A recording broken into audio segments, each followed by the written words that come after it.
Fight Night Picks fans, I said that I'd be away. I said that there wouldn't be updates, but updates need to be done before I do leave because this is a weird one. So we frame an entire video, we do our research, we listen to our interviews, but apparently maybe somewhere along the way a step was missed. So we make the video on Sunday night. Joselyne Edwards, bantamweight, Ramona Pascual, by every intention, by every stretch, by every interview.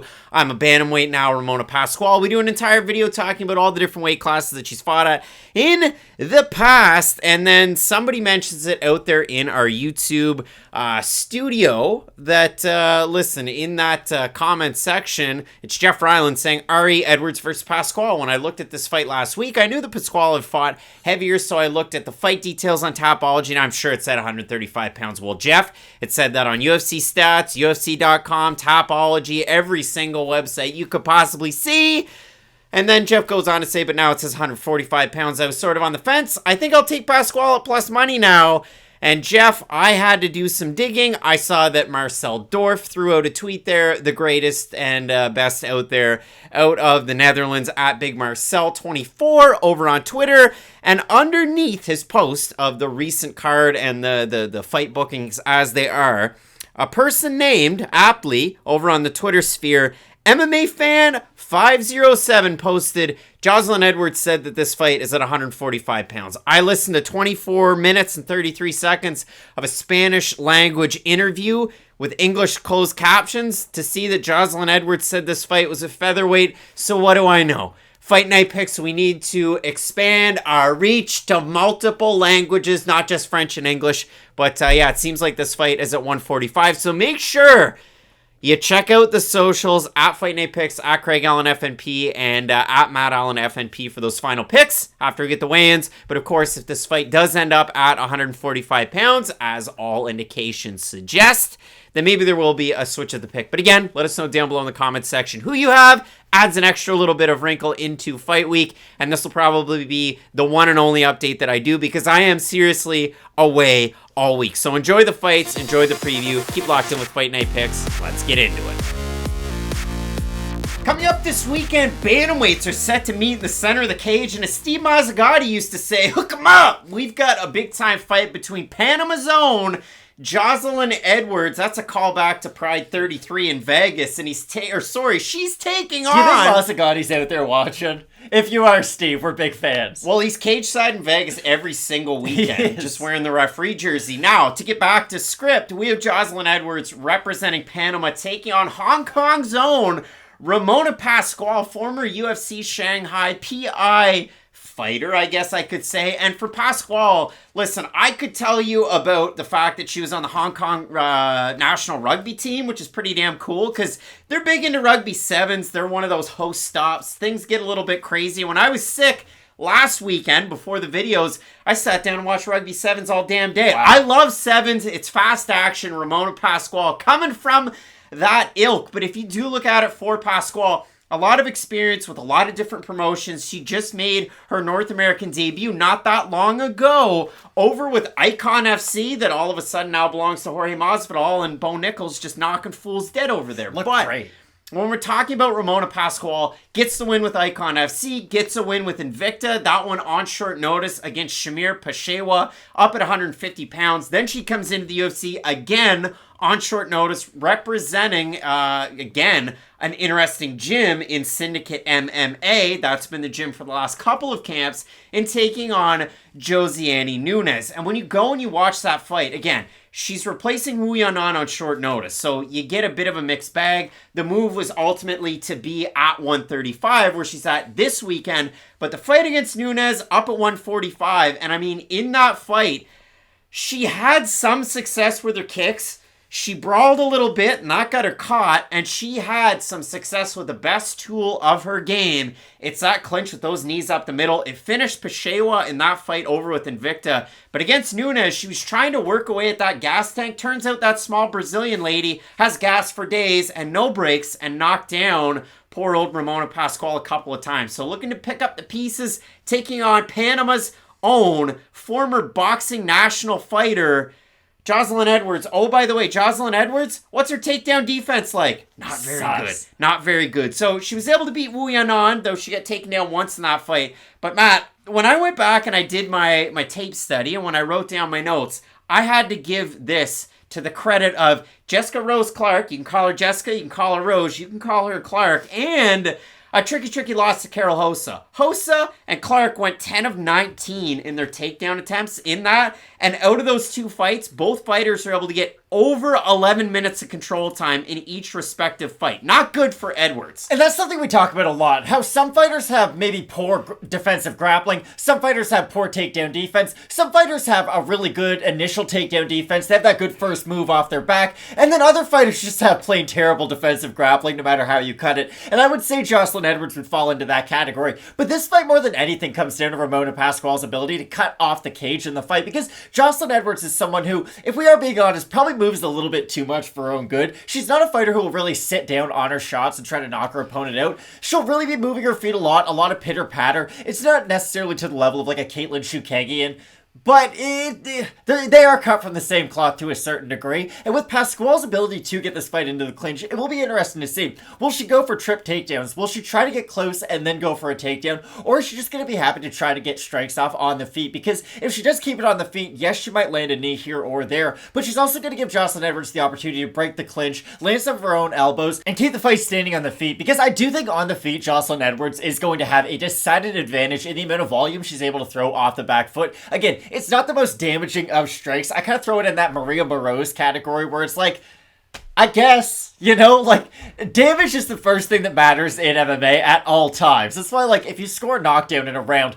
you've got to get your ass beat for the next 4 minutes if you're not going to end up winning that round. That's why it scores so highly in the minds of judges. So for Ramona Pascual, there is going to be an opportunity. Get the fight to the fence, land a couple good knees to the body. Maybe that gets Jocelyn Edwards down to one knee, and the Pascual should be able to be the heavier fighter on top and really be able to implement some of her grappling from there.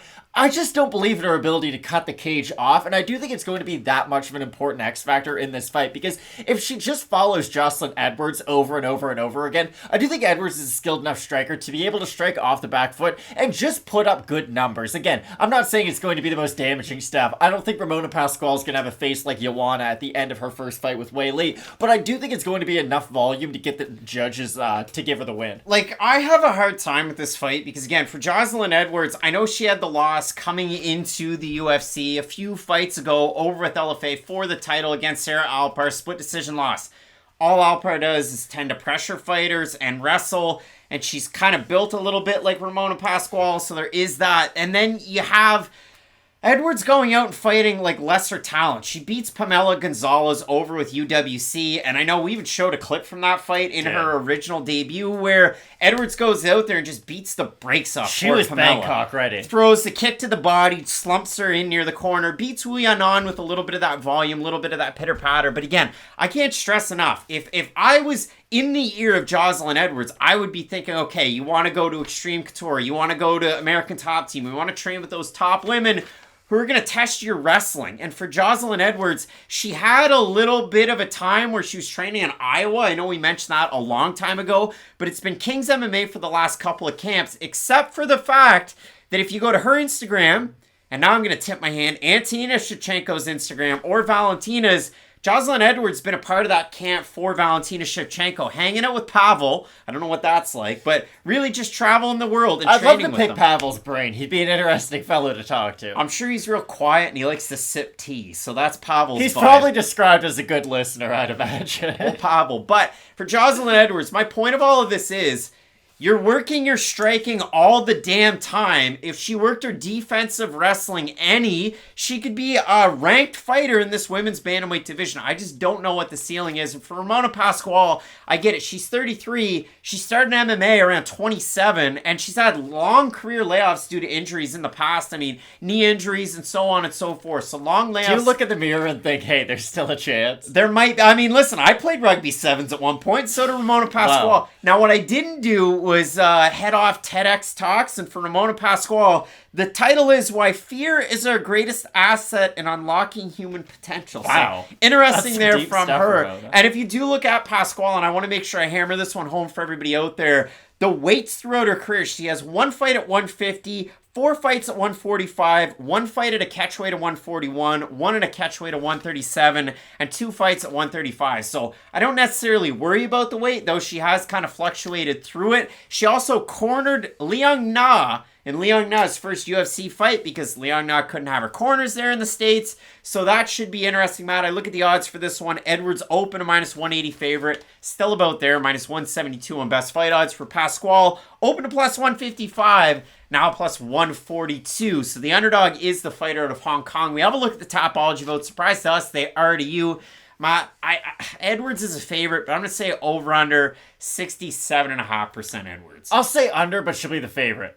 Slightly over, 743 total votes, 71% Edwards, 90% by decision for the 29% that have Pascual, 82% by decision. Matt, who do we have in this fight? I'm really glad you brought up the fact that Edwards has been training with the Shevchenko sisters, because I also had that weird deep dive where I'm like, hey, I know who that lady is, and then you figure out, hey, Joeslyn Edwards has been training with one of the best fighters of our generation, and that's something we talk about a lot when a fighter fights another great fighter. Maybe it's a big step up in competition. They don't win the fight necessarily, but they'll have a great fight with someone who is considered out of their league, and they sort of get the rub. Like Stipe talked about that when he fought JDS the first time, and that's always the example I think of. I do think when you train with another great fighter who does help you, I do think you can also get a similar rub from them, and maybe sort of realize your maximum potential, and I do like Joeslyn Edwards with that regard. Here is going to be the X factor though. Ramona Pascual, being the bigger fighter in this fight, is going to have just advantages in all the areas we already assume she would have advantages. If she is able to get on top, well, I thought she'd have success in that position anyway, so her being a little bit bigger, I don't really see as being that big of an asset if she's not able to get the fight there in the first place.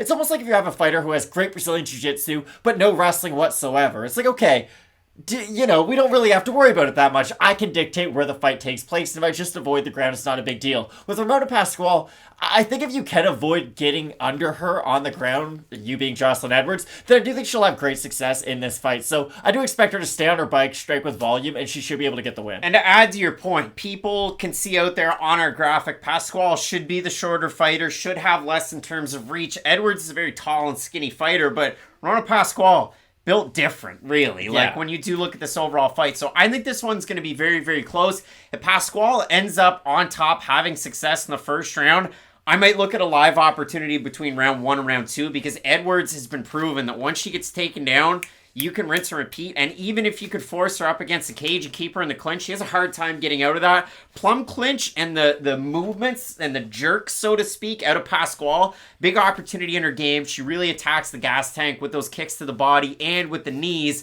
I know I'm sounding like I'm going with Pascual. I like the volume game out of Joeslyn Edwards on the outside, and I'm not in the camp of the Chant camp. Like, I look at Rafa Garcia. He's been in Justin Gaethje's camp forever, and it took him until now to beat Jesse Ronson impressively for me to go, wow, finally, those big advancements out of Rafa Garcia. But when you look at it in terms of Edwards striking, I think iron sharpens iron in that respect. So in this one, both of us going with Panama's Joeslyn Edwards. You let us know down below in the comments section who you have in a tricky fight. We get some big time ones coming up in the rest of this card, including 2 big title fights up at the top that you're not going to want to miss. Keep it locked in with Fight Night Picks, and as we always say, let's get into it.